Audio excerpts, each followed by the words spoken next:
राम राम राम कांत। मैं लंका जाकर माता सीता का पता लगाकर ही लौटूंगा।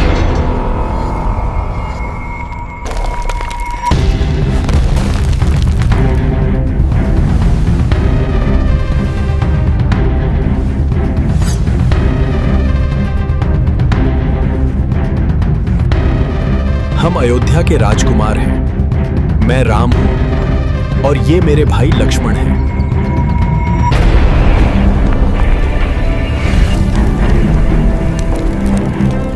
हनुमान। कल्पना कीजिए, त्रेता युग का अंतिम चरण। एक ओर लंका की स्वर्णिम भूमि पर रावण का साम्राज्य अपने चरम पर है। उसकी शक्ति इतनी प्रचंड कि देवता भी उसका नाम सुनकर कांप उठते हैं। लेकिन उसी समय कहीं दूर अंजना पर्वत की एक गुफा में एक ऐसी घटना घट रही थी जो आने वाले समय में केवल रावण का अंत ही नहीं करेगी, बल्कि संपूर्ण सनातन धर्म में एक नए अध्याय की शुरुआत भी करेगी। ये कहानी है उस देवपुत्र की जिसकी जन्म कथा स्वयं ब्रह्मा, विष्णु और महेश की योजना का हिस्सा थी। ये कहानी है हनुमान के जन्म की। उस समय अधर्म का अंधकार फैल चुका था। राक्षस राज रावण का आतंक इतना बढ़ चुका था कि इंद्रलोक से लेकर पाताल तक सब उसके नाम से थर्रा उठते थे। देवराज इंद्र के दरबार में चिंता का माहौल था। कैसे रोका जाए इस अधर्म के प्रवाह को? इसी बीच त्रिदेव ब्रह्मा, विष्णु और महेश एक गुप्त योजना बनाते हैं। एक ऐसी योजना जिससे विष्णु के आने वाले अवतार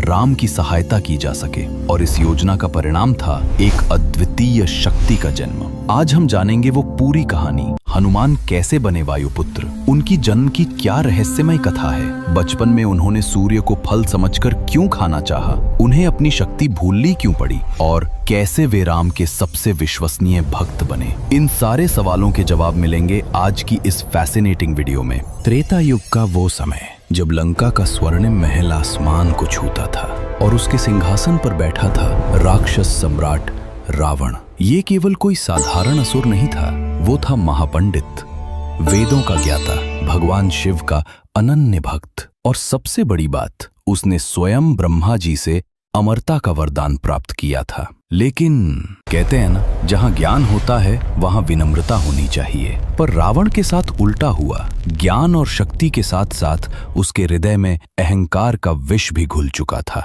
धीरे धीरे उसका अहंकार इतना बढ़ा कि उसने स्वयं को देवताओं से भी बड़ा मानना शुरू कर दिया। वो भूल गया कि उसकी हर शक्ति केवल भगवान शिव की कृपा से मिली थी। इंद्रदेव का राज सिंहासन भी उसके सामने कांप उठा। उसने देवराज इंद्र को परास्त कर उनके साम्राज्य की नींव हिला दी। धन के स्वामी कुबेर को हराकर उसका अमूल्य पुष्पक विमान छीन लिया। समुद्रों के देवता वरुण से टकराकर उसने जल पर अधिकार करने की ठानी, और अग्निदेव को तो उसने धमकी दी, तेरी ज्वाला मैं कभी भी बुझा सकता हूँ। धरती पर उसका आतंक और भी भयानक था। वो निर्दोष राजाओं को पराजित कर उनके राज्य निगल जाता। ऋषि मुनियों के यज्ञों में जब जब हवन की अग्नि प्रज्वलित होती, रावण या उसके राक्षस सैनिक उसमें बाधा डाल देते। धर्म और न्याय पर चलने वाले साधारण लोगों पर वो निर्दयता से अत्याचार करता। इस प्रकार रावण का अहंकार तीनों लोकों में भय और अराजकता का कारण बन गया। देवता, मनुष्य और ऋषि सब उसकी छाया से कांपते थे। लेकिन रावण ये भूल चुका था कि हर अहंकारी का अंत निश्चित होता है। स्वर्गलोक का दरबार, जहाँ चारों ओर सोने और रत्नों की आभा थी, सभी देवता बेचैन और चिंतित होकर इंद्रदेव के सिंहासन के चारों ओर एकत्र हुए। देवताओं की आवाजों में भय साफ झलक रहा था। यमराज बोले, हे देवराज, रावण के आतंक से मैं भी अपना धर्म निभा नहीं पा रहा। वो मृत्यु को भी अपनी कैद में बांधना चाहता है। वायुदेव ने आक्रोश में कहा, वह वायु के प्रवाह को रोकने की कोशिश करता है, मानो समस्त प्राणों का स्वामी वही हो। अग्निदेव के स्वर में आक्रोश और अपमान दोनों थे। वह मुझसे कहता है कि जब मैं चाहूं तब जलूं और जब मैं चाहूं तब बुझ जाऊं। ये राक्षस अग्नि को भी खेल समझता है। देवगण एक दूसरे को देख रहे थे। सभी को एक ही भय सताता था, रावण अजेय है। ब्रह्मा जी का वरदान उसे अजेय बना चुका है। इंद्र ने गंभीर स्वर में कहा, इस समस्या का हल केवल त्रिदेव ही बता सकते हैं। चलो हम ब्रह्मा जी के पास चलते हैं। देवताओं का विशाल दल ब्रह्मलोक पहुंचा। ब्रह्मा जी कमलासन पर विराजमान थे, आंखें अर्ध निद्रा में, परंतु चिंतन गहरा। देवताओं ने अपनी व्यथा सुनाई। ब्रह्मा जी ने गंभीर स्वर में कहा, हे देवगणों, रावण ने मुझसे अमरता नहीं मांगी थी। उसने केवल देव, दानव, राक्षस, यक्ष और गंधर्वों से सुरक्षा मांगी थी, परंतु अहंकार में उसने मनुष्यों और वानरों को नगण्य समझकर अपने वरदान में शामिल ही नहीं किया। ब्रह्मा जी ने कहा, अब केवल भगवान विष्णु ही इस अधर्म का अंत कर सकते हैं। वे मनुष्य रूप में अवतार लेंगे और रावण का वध करेंगे, परंतु उनके लिए एक ऐसा साथी आवश्यक होगा जो असीम शक्ति वाला हो, निष्ठावान हो और सदैव उनकी छाया की तरह साथ रहे। देवताओं ने तुरंत विष्णुलोक का रुख किया। वहां भगवान विष्णु शेषनाग की शैया पर विश्राम कर रहे थे। सभी देवता के साथ बोले, प्रभु, रावण का अत्याचार असहनीय हो गया है। तीनों लोक त्राही त्राही कर रहे हैं। आपकी शरण में ही हमारी रक्षा संभव है। विष्णु ने मंद मुस्कान के साथ आंखें खोली और बोले, समय आ गया है कि मैं राम रूप में अवतार लूं, परंतु याद रखो, मनुष्य रूप में मैं पूर्णतः मनुष्य की मर्यादा निभाऊंगा। इसलिए मुझे भी एक ऐसा साथी चाहिए जो मेरा दाहिना हाथ बने। विष्णु का स्वर गंभीर और गूंजता हुआ था। हे देवगण, आप सब वानर रूप में जन्म लो और मेरे संग इस युद्ध में सहयोग करो, लेकिन मेरे लिए एक अत्यंत शक्तिशाली सहायक चाहिए जो मेरी शक्ति बने, मेरी निष्ठा बने और मेरी अजेय सेना का नेतृत्व करे।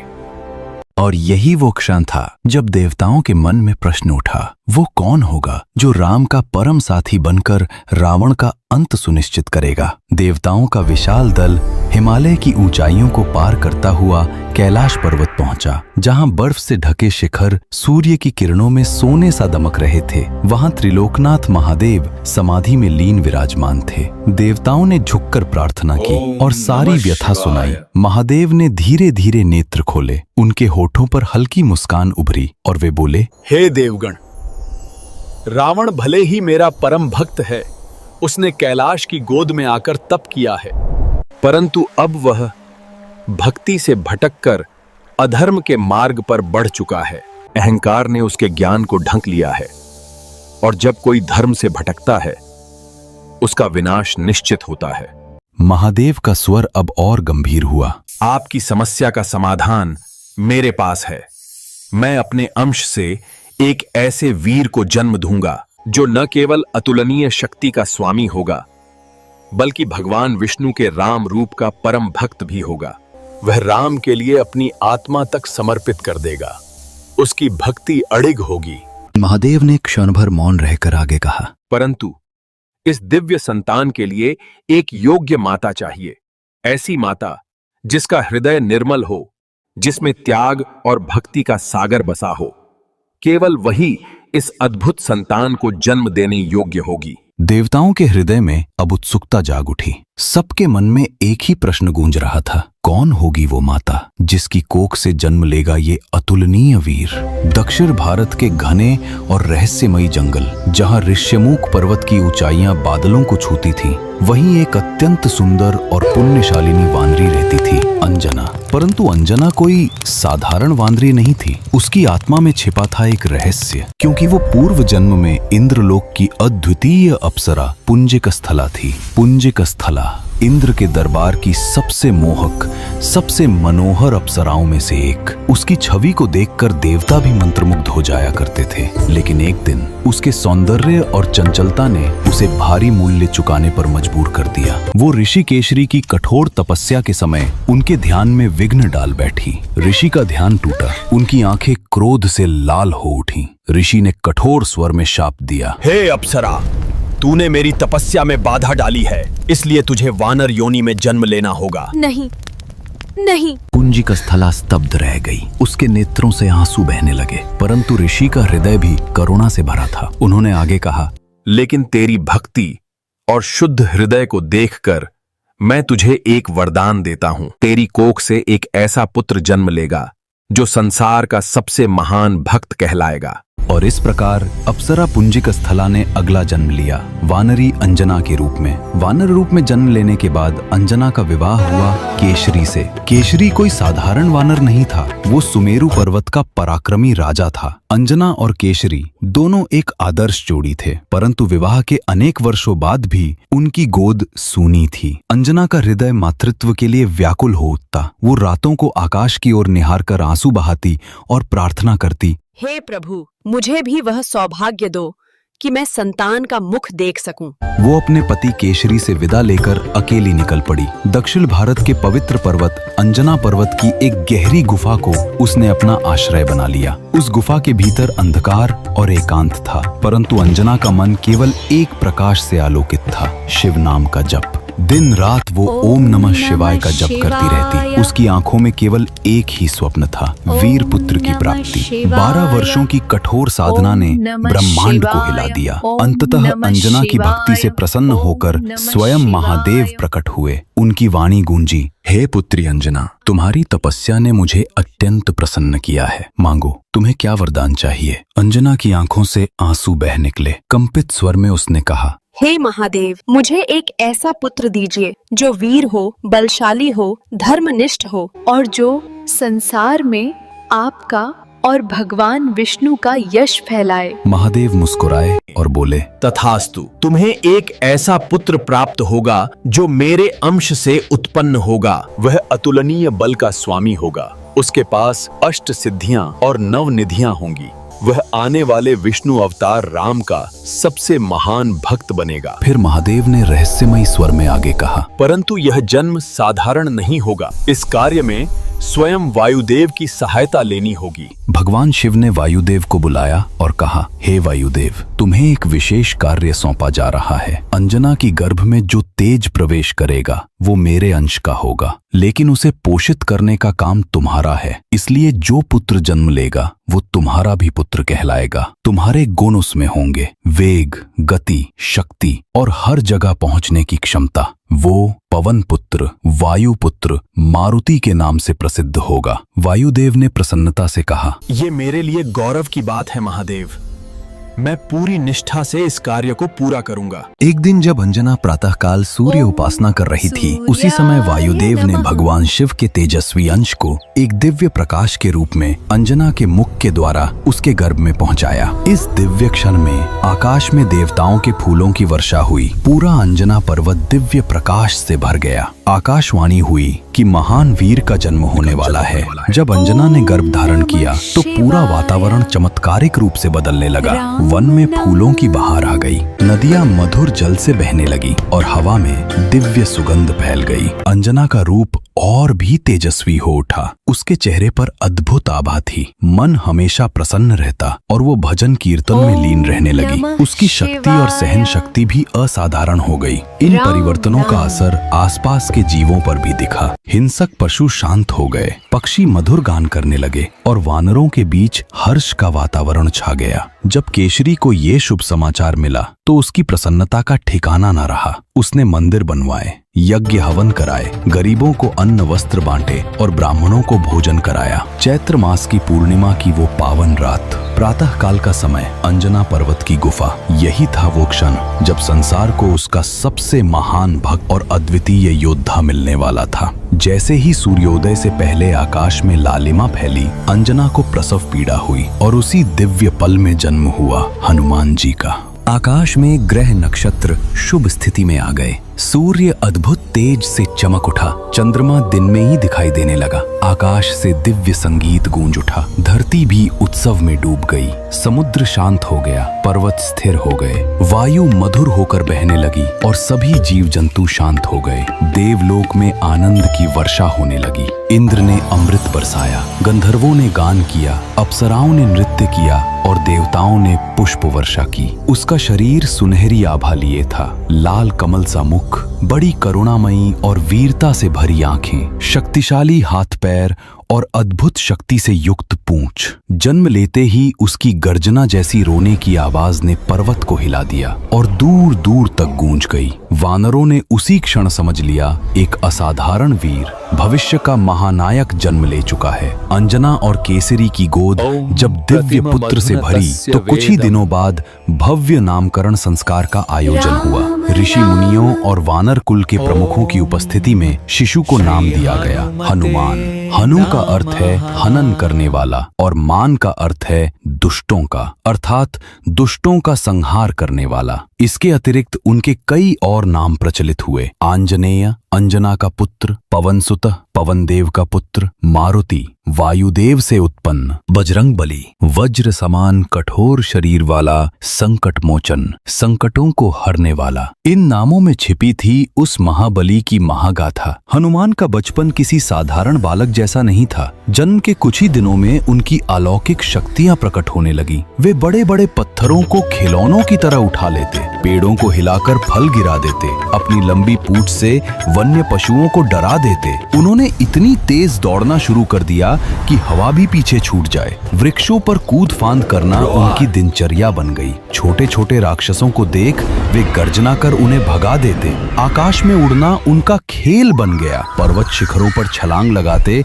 उनकी गर्जना से हिंसक पशु कांप कर भाग खड़े होते। वन प्रदेश उनके खेलों से गूंजने लगा था। परंतु हनुमान के बचपन का सबसे अद्भुत प्रसंग तब हुआ जब वे मात्र 1 वर्ष के थे। एक दिन प्रातःकाल हनुमान भूख से व्याकुल थे। उन्होंने आकाश की ओर देखा और देखा कि एक विशाल लाल फल चमक रहा है। वो था सूर्य। बालक हनुमान की मासूम बुद्धि ने सोचा, वाह कितना सुंदर और बड़ा फल है, इसे खाकर तो भूख तुरंत मिट जाएगी। जैसे ही ये विचार उनके मन में आया, हनुमान ने छलांग लगाई और आकाश की ओर उड़ चले। उनकी उड़ान से हवा में गर्जना होने लगी, बादल कांपने लगे, पक्षी भयभीत होकर छिप गए। देवता भी विस्मित होकर ये दृश्य देखने लगे। जैसे जैसे हनुमान सूर्य के समीप बढ़ते गए, उनका शरीर और भी तेजस्वी होता गया। सूर्य की ज्वालाएं उन्हें किंचित भी प्रभावित न कर सकीं। उनकी गति और प्रचंड हो गई। उनका आकार भी विशाल होता चला गया। आकाश में ये दृश्य देखकर देवताओं के हृदय कांप उठे। क्या ये बालक सच में सूर्य को निगल जाएगा? उस दिन संयोग से सूर्य ग्रहण का दिन था। राहु नामक असुर सूर्य को ग्रसने के लिए आ रहा था, लेकिन जब उसने देखा कि एक छोटा वानर बड़ी तेजी से सूर्य की तरफ जा रहा है तो वो डर गया। राहु ने सोचा, ये कौन सा नया शत्रु आ गया? कहीं ये मुझसे भी बड़ी शक्ति वाला तो नहीं? बेहतर होगा कि मैं इंद्र से सहायता मांगूं। राहु भागकर इंद्र के पास गया और बोला, हे देवराज, एक अद्भुत वानर सूर्य को खाने जा रहा है, आप कुछ करिए। देवराज इंद्र ने जब ये सुना तो वो हैरान हो गए। उन्होंने दिव्य दृष्टि से देखा तो पाया कि वास्तव में एक छोटा वानर बालक सूर्य की तरफ बड़ी तेजी से जा रहा है। इंद्र को समझ आ गया कि ये कोई साधारण वानर नहीं है, लेकिन सूर्य की रक्षा करना उनका कर्तव्य था। इंद्र ने अपना वज्र उठाया और हनुमान की तरफ फेंका। उनका उद्देश्य हनुमान को मारना नहीं था, बल्कि केवल रोकना था। वज्र ने हनुमान की बाएं कपोल पर मारा। हनुमान बेहोश हो गए। वो पृथ्वी पर गिर पड़े। उनके कपोल पर निशान आ गया। जब वायुदेव ने देखा कि उनके प्रिय पुत्र पर इंद्र ने वज्र का प्रहार किया है तो वो अत्यंत क्रोधित हो गए। वायुदेव ने प्रलयंकारी तूफान मचाया। सारी हवा रुक गई। सांस लेना मुश्किल हो गया। पेड़ पौधे मरने लगे, जीव जंतु तड़पने लगे। देवता भी परेशान हो गए। वायुदेव ने कहा, जब तक मेरे पुत्र को न्याय नहीं मिलता तब तक मैं सारी हवा बंद रखूंगा। स्थिति की गंभीरता देखकर ब्रह्मा जी ने सभी देवताओं की एक सभा बुलाई। इस सभा में ब्रह्मा जी ने कहा, ये बालक साधारण नहीं है, ये शिव और वायु के अंश से उत्पन्न हुआ है। इसका कार्य भविष्य में बहुत महत्वपूर्ण है। विष्णु भगवान ने कहा, ये बालक भविष्य में मेरे राम अवतार का सबसे बड़ा सहायक बनेगा। इसे सभी देवताओं के आशीर्वाद मिलने चाहिए। शिवजी ने कहा, ये मेरा अंश है, इसे किसी भी प्रकार की हानि नहीं होनी चाहिए। सभी देवताओं ने मिलकर हनुमान को विभिन्न वरदान दिए। ब्रह्मा जी का वरदान, तुम्हें ब्रह्मास्त्र भी नहीं मार सकेगा, तुम्हें वेदों और शास्त्रों का पूरा ज्ञान होगा। विष्णु भगवान का वरदान, तुम मेरे परम भक्त बनोगे, तुम्हें सुदर्शन चक्र की शक्ति मिलेगी। शिव जी का वरदान, तुम अमर रहोगे, तुम्हें इच्छा मृत्यु का वरदान है। इंद्र का वरदान, मेरे वज्र से भी तुम्हें कोई हानि नहीं होगी, तुम्हारा शरीर वज्र के समान कठोर होगा। सूर्यदेव का वरदान। तुम्हें मेरी गति की शक्ति मिलेगी। तुम प्रकाश की गति से उड़ सकोगे।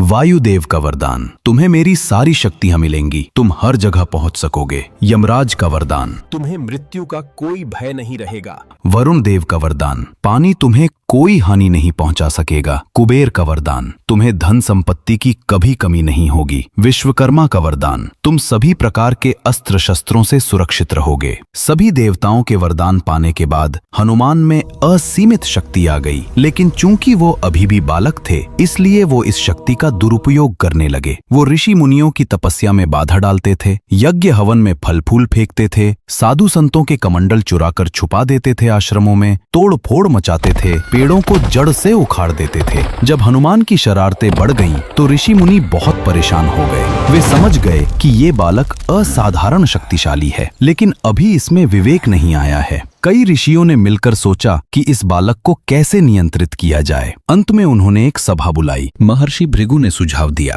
हमें इसे कोई ऐसा श्राप देना चाहिए जिससे ये अपनी शक्ति को भूल जाए। बाद में जब ये परिपक्व हो जाए और इसकी शक्ति की वास्तव में जरूरत हो, तब कोई इसे इसकी शक्ति की याद दिला दे। सभी ऋषियों ने इस सुझाव को स्वीकार कर लिया। महर्षि अंगिरा ने हनुमान को बुलाया और कहा, हे बालक, तुम्हारी शरारतों से सभी ऋषि मुनि परेशान हैं। तुम्हारे पास असीम शक्ति है, लेकिन तुम इसका सदुपयोग नहीं कर रहे। इसलिए मैं तुम्हें श्राप देता हूं कि तुम अपनी शक्ति को भूल जाओगे। जब तक कोई तुम्हें तुम्हारी शक्ति की याद नहीं दिलाएगा, तब तक तुम एक सामान्य वानर की तरह रहोगे। लेकिन ये भी आशीर्वाद है कि जब सही समय आएगा और तुम्हारी शक्ति की जरूरत होगी, तब कोई न कोई तुम्हें तुम्हारी शक्ति की याद दिला देगा। श्राप के तुरंत बाद हनुमान के व्यवहार में आमूल चूल परिवर्तन हो गया। वो शरारतें करना बंद कर दिए, विनम्र हो गए। अब हनुमान जैसे अन्य वानरों के साथ सामान्य जीवन जीने लगे। हनुमान के माता पिता अंजना और केशरी चाहते थे कि उनका पुत्र सर्वश्रेष्ठ शिक्षा प्राप्त करे, लेकिन समस्या ये थी कि हनुमान अब अपनी दिव्य शक्तियों को भूल गए थे। एक दिन सूर्यदेव प्रकट हुए और कहा, हे हनुमान, मैं तुम्हें शिक्षा देना चाहता हूँ, तुम मेरे शिष्य बनोगे। हनुमान ने विनम्रता से पूछा, लेकिन गुरुदेव, आप तो आकाश में रहते हैं, मैं कैसे आपके पास आऊंगा? सूर्यदेव मुस्कुराए और बोले, तुम मेरे सामने रहकर पीछे की तरफ चलते हुए मुझसे शिक्षा लो। इससे तुम्हें दोहरा फायदा होगा, तुम्हें शिक्षा भी मिलेगी और तुम्हारी चलने की गति भी बढ़ेगी। केवल 60 घंटों में हनुमान ने सूर्यदेव से शिक्षा पूरी की। शिक्षा पूरी होने के बाद सूर्यदेव ने कहा, हे हनुमान, अब मुझे गुरु दक्षिणा दो। हनुमान ने कहा, गुरुदेव, आप जो चाहे मांग सकते हैं। सूर्यदेव ने कहा, मेरा पुत्र सुग्रीव अभी निर्वासन में है, तुम उसकी सेवा करना और उसके काम आना, यही मेरी गुरु दक्षिणा है। हनुमान ने प्रसन्नता से स्वीकार किया। जी गुरुदेव, मैं जीवन भर सुग्रीव की सेवा करूंगा। किष्किंधा नगरी का राजा वाली था। वाली बहुत शक्तिशाली था और उसके पास इंद्र का आशीर्वाद था कि जो भी उससे लड़ेगा उसकी आधी शक्ति वाली को मिल जाएगी। वाली का छोटा भाई सुग्रीव भी बहुत बलशाली था। प्रारंभ में दोनों भाइयों में बहुत प्रेम था। एक बार मायावी नामक एक शक्तिशाली राक्षस किष्किंधा पर आक्रमण करने आया। वाली उससे लड़ने गया और सुग्रीव को कहा कि वो बाहर इंतजार करे। 1 साल तक वाली गुफा के अंदर नहीं आया। गुफा से खून निकलते देखकर सुग्रीव ने सोचा कि वाली मारा गया है। उसने गुफा का मुंह बड़े पत्थर से बंद कर दिया और वापस किष्किंधा आकर राज्य संभाल लिया। जब वाली वापस आया तो उसे लगा कि सुग्रीव ने धोखा दिया है। उसने सुग्रीव को राज्य से निकाल दिया। निर्वासित सुग्रीव ऋष्यमुख पर्वत पर आकर रहने लगा। वहीं पर हनुमान भी अपने मित्रों के साथ रहते थे। हनुमान ने देखा कि सुग्रीव बहुत दुखी है। उन्होंने सुग्रीव से पूछा, आप इतने दुखी क्यों हैं? सुग्रीव ने अपनी पूरी कहानी सुनाई। हनुमान को सुग्रीव पर दया आई। उन्होंने कहा, मैं आपकी सेवा करूंगा और जब भी आपको जरूरत होगी मैं आपकी सहायता करूंगा। कुछ समय बाद राम और लक्ष्मण सीता की खोज में ऋष्यमुख पर्वत पहुंचे। सुग्रीव ने जब देखा कि 2 सुंदर योद्धा पहाड़ पर आ रहे हैं तो उसे डर लगा कि कहीं ये वाली के भेजे हुए तो नहीं हैं। सुग्रीव ने हनुमान से कहा, हे हनुमान, तुम जाकर पता लगाओ कि ये दोनों कौन हैं और क्यों आए हैं। हनुमान ब्राह्मण का रूप धारण करके राम लक्ष्मण के पास गए। जैसे ही हनुमान ने राम को देखा, उनके मन में एक अजीब सा प्रेम और श्रद्धा का भाव जगा। उन्हें लगा जैसे वे बहुत दिनों से इन्हीं की प्रतीक्षा कर रहे थे। हनुमान ने विनम्रता से पूछा, हे महानुभाव, आप कौन हैं? इस वन में कैसे आना हुआ? राम ने प्रेम से उत्तर दिया, हम अयोध्या के राजकुमार हैं। मैं राम हूं और ये मेरे भाई लक्ष्मण हैं। हमारी पत्नी सीता का हरण हो गया है। हम उसकी खोज में यहाँ आए हैं। हनुमान के हृदय में तुरंत एक अजीब सी हलचल हुई। उन्हें लगा जैसे उनकी आत्मा को अपना स्वामी मिल गया हो। यही था वो क्षण जब हनुमान को अपनी शक्ति की याद आनी शुरू हुई। राम और सुग्रीव की मित्रता हो चुकी थी। अब सबसे बड़ा कार्य सामने था, माता सीता की खोज। वानरों की विशाल सभा में जब ये प्रश्न उठा कि समुद्र पार कर लंका तक कौन पहुंच सकता है, तो सब मौन हो गए। चारों ओर केवल चिंता और असमंजस का वातावरण था। उसी समय वृद्ध और ज्ञानी जामवंत जी ने गंभीर स्वर में कहा, हे वायुपुत्र हनुमान, तुम क्यों मौन खड़े हो? क्या तुमने अपनी शक्ति को भूल गए हो? तुम्हारे भीतर वो बल है जो किसी और में नहीं। तुम पर्वतों को उठा सकते हो, आकाश में उड़ सकते हो। जामवंत जी के ये वचन मानो आग में घी के समान थे। अब तक जो शक्ति सुप्त अवस्था में थी वो जाग उठी। हनुमान जी का हृदय गर्व और संकल्प से भर गया। उन्हें याद आया, वे वायुदेव के पुत्र हैं, भगवान शिव के अंश से उत्पन्न हुए हैं। देवताओं ने उन्हें अपार वरदान दिए हैं। हनुमान जी ने महेंद्र पर्वत की चोटी पर खड़े होकर हाथ जोड़ प्रणाम किया और कहा, हे प्रभु श्री राम, हे माता सीता, मैं आज अपने प्राणों का हर कण आपके चरणों में अर्पित करता हूं। मैं लंका जाकर माता सीता का पता लगाकर ही लौटूंगा। उनका शरीर पर्वत के समान विशाल हो गया। पूंछ आकाश तक उठ गई। नेत्रों में दिव्य तेज चमक उठा और उनकी प्रचंड गर्जना से समुद्र की लहरें थर्रा उठी। फिर उन्होंने एक गगनभेदी छलांग लगाई। आकाश गूंज उठा, समुद्र की लहरें फटकारने लगी और देवता विस्मय से देखने लगे। लेकिन ये यात्रा आसान नहीं थी। राह में 3 बड़ी बाधाएं आईं। पहली थी सुरसा, जो अपने विशाल मुख से उन्हें निगलना चाहती थी। हनुमान ने अपनी बुद्धि का प्रयोग किया, कभी विराट, कभी सूक्ष्म रूप धारण कर उसे परास्त कर दिया। फिर आई सिंहिका, जिसने उनकी छाया पकड़ ली, पर हनुमान ने उसे भी मार गिराया। अंत में लंकिनी, लंका की द्वारपाल, उनके सामने खड़ी हुई। हनुमान ने उसे एक ही प्रहार में धराशायी कर दिया। लंकिनी ने भी स्वीकार किया, आज से लंका का विनाश निश्चित है। इस प्रकार सभी बाधाओं को पार कर हनुमान अंततः लंका के द्वार तक पहुंच गए। उनकी आंखों में केवल एक ही लक्ष्य था, माता सीता का पता लगाना और प्रभु श्री राम के कार्य को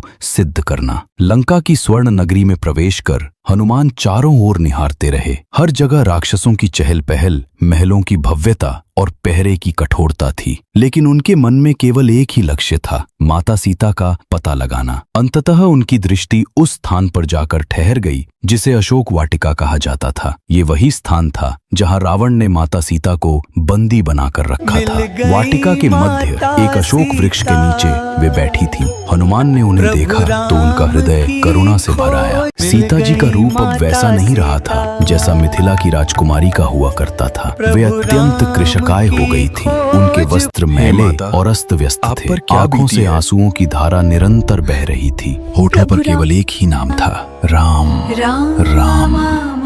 और चारों ओर भयानक राक्षसियां पहरा दे रही थी। हनुमान ने ये दृश्य देखा तो उनके भीतर एक गहरी वेदना जाग उठी। उन्होंने सोचा, हे प्रभु राम, देखो आपकी प्रिया किस दशा में है, अब देर नहीं होनी चाहिए। फिर उन्होंने अपने छोटे रूप में जाकर सावधानी से राम की वो अंगूठी सीता जी के समीप गिरा दी। सीता जी ने जैसे ही अंगूठी उठाई, उनकी आंखों में आंसू के साथ आशा की किरण चमक उठी। उन्होंने अंगूठी को हृदय से लगा लिया और बोली, हे राम, ये तो आपका ही चिन्ह है। तभी पास से एक कोमल परंतु दृढ़ स्वर सुनाई दिया, भय त्याग दीजिए, मैं प्रभु श्री राम का दूत हनुमान हूँ।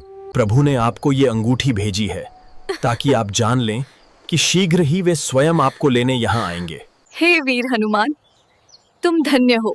आज तुमने मुझे राम का संदेश दिया है, मेरे प्राणों में फिर से आशा का संचार किया है।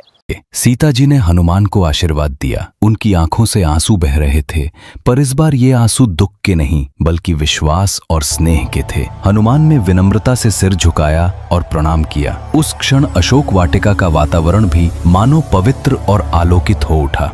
सीता जी से मिलकर राम का संदेश देने के बाद हनुमान ने मन में सोचा, अब रावण की शक्ति का भी परीक्षण करना चाहिए ताकि प्रभु राम को लंका की स्थिति का सही समाचार दिया जा सके। ये सोचकर उन्होंने अशोक वाटिका में भयानक उत्पात मचाना शुरू कर दिया। वे वृक्ष उखाड़ने लगे, राक्षसों के भवन तोड़ने लगे और अपने गगनभेदी गर्जन से पूरी लंका को हिला दिया। रावण के आदेश पर असंख्य राक्षस सैनिक अशोक वाटिका में पहुंचे, पर हनुमान अकेले ही उन पर भारी पड़ गए। वे कभी पर्वत समान विशाल होकर शत्रुओं को रौंद देते तो कभी छोटे रूप में आकर उन्हें चकमा दे देते। एक एक कर हनुमान ने सभी राक्षसों को धराशायी कर दिया। अंततः रावण का पुत्र मेघनाद स्वयं आया। उसने ब्रह्मास्त्र का प्रयोग किया। हनुमान जानते थे कि ब्रह्मास्त्र का अपमान नहीं करना चाहिए, इसलिए वे आदर पूर्वक उसी के बंधन में बंध गए। बंधे हुए हनुमान को रावण के दरबार में ले जाया गया। सिंहासन पर बैठा 10 सिरों वाला लंकेश क्रोध से कांप रहा था,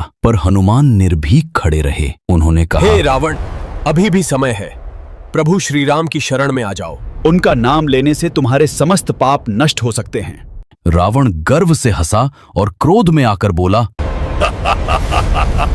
इस वानर की पूंछ में आग लगा दो। राक्षसों ने हनुमान की पूंछ में कपड़े लपेटे और आग लगा दी, परंतु ये अग्नि हनुमान के लिए वरदान बन गई। उन्होंने अपने बंधन तोड़ डाले और आकाश में छलांग लगा दी। फिर अपनी जलती हुई पूंछ से पूरी लंका में दौड़ते हुए उन्होंने महलों, गलियों और किलों को अग्नि की लपटों में बदल दिया। सारी लंका दहक उठी। राक्षस चीखने लगे और स्वर्ण नगरी पल भर में राख में बदलने लगी। हनुमान ने अंत में समुद्र की लहरों में अपनी पूंछ बुझाई और मन ही मन प्रणाम किया। ये सब आपके आदेश की पूर्ति है।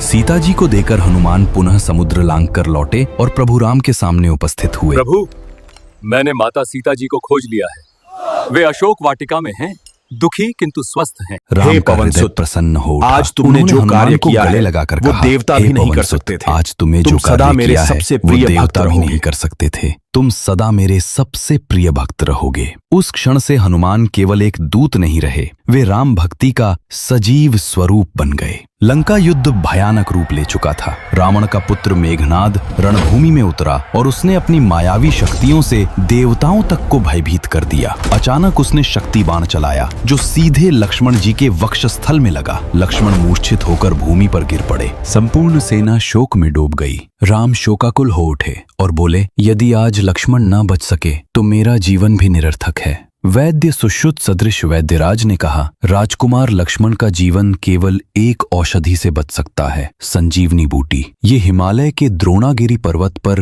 रात्रि के पूर्व लाना आवश्यक है। हनुमान ने दृढ़ स्वर में कहा, प्रभु चिंता न करें, जब तक मैं जीवित हूँ लक्ष्मण का जीवन संकट में नहीं पड़ेगा। मैं अभी संजीवनी लेकर आता हूँ। पवन पुत्र ने आकाश में छलांग लगाई। उनकी गति इतनी प्रचंड थी कि बादल चीरते चले गए और दिशाएं उनके गर्जन से कांप उठी। वे सीधे द्रोणागिरी पर्वत पहुंचे, पर जब उन्होंने शिखर पर औषधियों का विशाल वन देखा तो वे पहचान न सके कि संजीवनी कौन सी है। क्षण भर सोचकर उन्होंने निश्चय किया, जब एक बूटी पहचानना कठिन है तो क्यों न पूरा पर्वत ही ले चलूं। क्षण भर में हनुमान ने पर्वत उखाड़ लिया और आकाश की ओर उड़ चले। द्रोणागिरी का विशाल आकार उनके हाथ में मानो खिलौने सा प्रतीत हो रहा था। रास्ते में उनकी छाया अयोध्या पर पड़ी। भरत ने जब आकाश में पर्वत लिए एक विशाल वानर को देखा तो उन्हें भ्रम हुआ कि कोई राक्षस अयोध्या पर आक्रमण कर रहा है। उन्होंने धनुष पर बाण चढ़ाया और छोड़ दिया। वो बाण वज्र की तरह हनुमान के वक्ष में लगा। हनुमान आकाश से धरती पर गिरे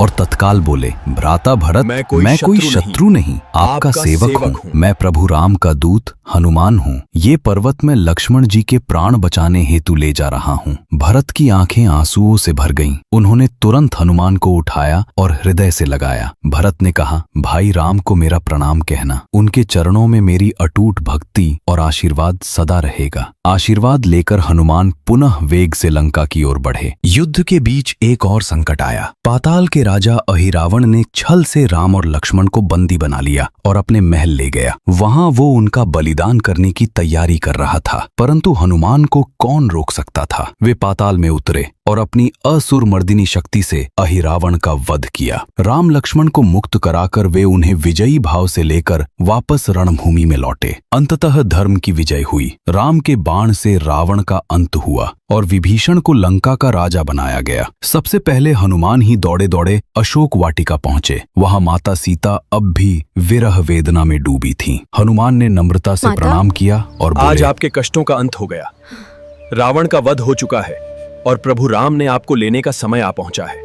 सीता जी के नेत्रों से आनंद के आंसू बह निकले। उन्होंने हनुमान को आशीर्वाद दिया, वत्स, तुम सदा अमर रहो। तुम्हारी भक्ति और सेवा संसार के लिए आदर्श बने। उस क्षण से हनुमान केवल रामदूत नहीं रहे, वे भक्ति और वीरता के अमर प्रतीक बन गए। लंका विजय के बाद जब श्री राम, लक्ष्मण और सीता माता पुष्पक विमान में अयोध्या लौट रहे थे, तो श्री राम ने हनुमान को वो सब स्थान दिखाए जहां जहां उनके वनवास के दिन बीते थे। वनों की गहराई, नदियों का प्रवाह और पर्वतों की ऊंचाइयां, हर दृश्य रामायण की कथा को फिर से जीवंत कर रहे थे। हनुमान ने आगे बढ़कर भरत से भेंट की और उन्हें श्री राम के आगमन का शुभ समाचार दिया। भरत का हृदय उल्लास से भर उठा। अयोध्या में दीप जलाए गए, घर घर रोशनी हुई और तभी से दीपावली का उत्सव प्रारंभ हुआ। अयोध्या लौटने के बाद जब श्री राम का राज्याभिषेक हुआ तो हनुमान को विशेष स्थान दिया गया। वे बने श्री राम के व्यक्तिगत रक्षक, राज्य के गुप्तचर प्रमुख, न्याय व्यवस्था के निरीक्षक। हनुमान ने प्रजा की समस्याओं का समाधान किया, अन्याय के विरुद्ध लड़े और हर पल धर्म की स्थापना में श्री राम का साथ निभाया। हनुमान की आंखों में आंसू भर आए। उन्होंने उत्तर दिया, प्रभु, जब तक इस धरती पर आपका नाम लिया जाएगा, जब तक रामायण गाई जाएगी, तब तक मैं यहीं रहकर आपके भक्तों की सेवा करना चाहता हूँ। श्री राम मुस्कुराए और बोले, तथास्तु, तुम चिरंजीवी रहो। जो भी सच्चे मन से तुम्हारा नाम लेगा उसकी सभी विपत्तियां दूर हो जाएंगी। उस क्षण श्री राम ने हनुमान को अमरत्व का वरदान दिया। कलयुग में जब धर्म की हानि होगी, जब भक्त संकट में पड़ेंगे, तुम उनकी रक्षा करोगे। तुम्हारे नाम से ही समस्त भय और पाप दूर होंगे। तुम सदा संकट मोचन कहलाओगे। युग बदलते गए। त्रेता से द्वापर और फिर कलयुग आया, परंतु एक सत्य आज भी अटल है, हनुमान आज भी जीवित हैं। वे हर उस स्थान पर उपस्थित होते हैं जहां राम कथा गाई जाती है, जहां राम नाम का जाप होता है और जहां भक्त सच्चे मन से उन्हें पुकारते हैं। इसलिए ही उन्हें संकट मोचन कहा जाता है। जो भी सच्चे मन से जय श्री राम और जय बजरंगबली का उच्चारण करता है, उसकी राह से सभी विघ्न बाधाएं दूर हो जाती हैं। हनुमान केवल एक युग के नहीं, बल्कि हर युग के रक्षक हैं। वो आज भी हमारे बीच जीवित हैं, अदृश्य रूप में, अचल आस्था के साथ। अगर आपको ये वीडियो पसंद आई हो तो इसे लाइक, शेयर, कमेंट करें